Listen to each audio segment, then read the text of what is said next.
Hello student, आज हम बात करते हैं ऊष्मागतिकी के द्वितीय नियम के बारे में। अभी तक आपको ऊष्मागतिकी का प्रथम नियम बताया गया, आपको एंथैल्पी एंट्रोपी बताया गया, गिब्स जो ऊर्जा बताई गई आपको। आज हम बात करेंगे ऊष्मागतिकी के द्वितीय नियम की।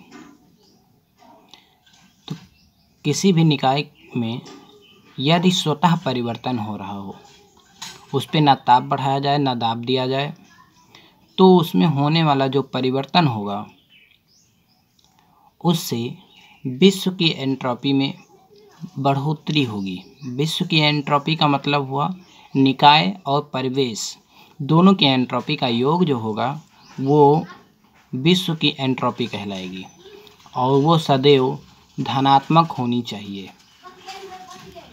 ये है ऊष्मागतिकी का द्वितीय नियम।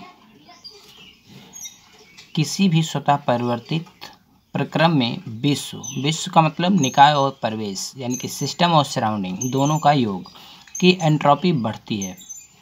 अगर निकाय की घट रही है तो परिवेश की बढ़ जाएगी, परिवेश की अगर घट रही है तो निकाय की बढ़ जाएगी। इस प्रकार से दोनों का जो योग होगा, दोनों का योग अगर साम्यावस्था पे होगा तो 0 हो जाएगा।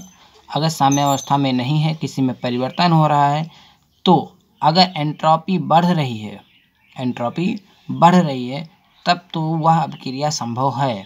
यानी कि डेल्टा एस इनवर्स जो है, इनवर्स यानी कि ब्रह्मांड जो विश्व की बात करते हैं, डेल्टा एस यानी कि एंट्रोपी किसकी, सिस्टम की, निकाय की, प्लस एंट्रोपी में परिवर्तन सराउंडिंग यानी कि परिवेश की, दोनों का योग जो होगा वो हमेशा ग्रेटर देन 0 होना चाहिए, 0 से अधिक होना चाहिए।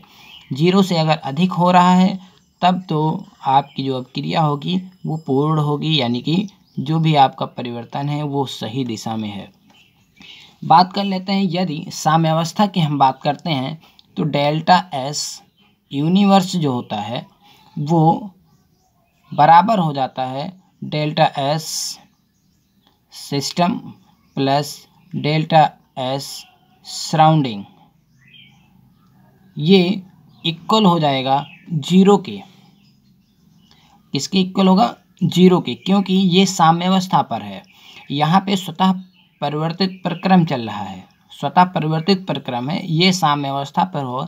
यहाँ पे ना तो इनवर्स में कोई परिवर्तन होगा ना तो सिस्टम और परिवेश में, सराउंडिंग्स में। एक बात ये आती है, डेल्टा एस यूनिवर्स की अगर हम बात करें तो ये अगर हम कहें लेस देन जीरो यानी कि ब्रह्मांड यानी कि विश्व की एंट्रोपी में कमी होना, 0 से कम होना, कमी होना, तो यह जो प्रक्रम है ये असंभव प्रक्रम होता है। ऐसी कोई घटना नहीं घट सकती कि एंट्रोपी में जो परिवर्तन है वो 0 से कम हो जाए।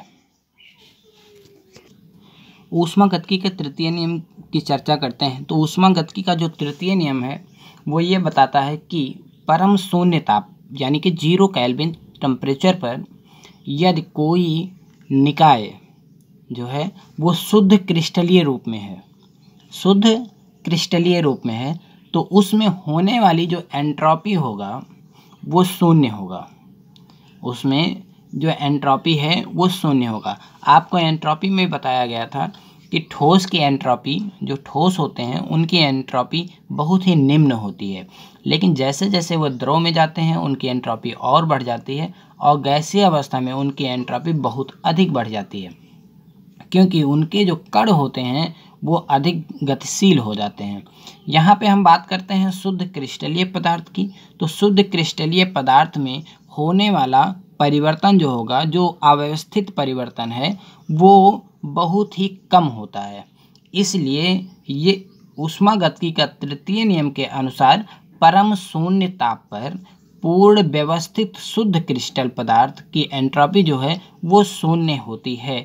ये ऊष्मागतिकी का तृतीय नियम है।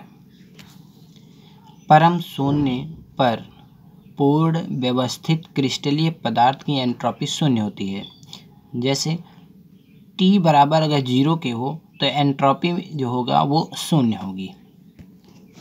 यहीं पे बात कर लेते हैं मानक मोलर एंट्रोपी की।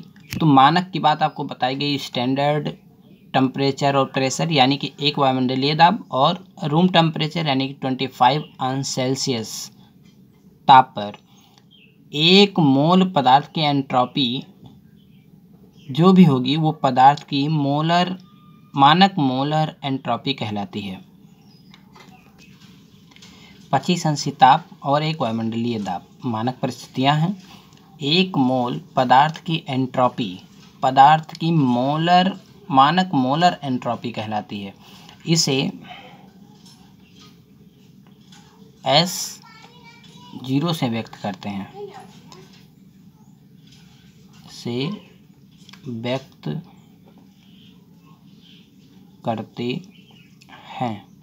इसका मात्रक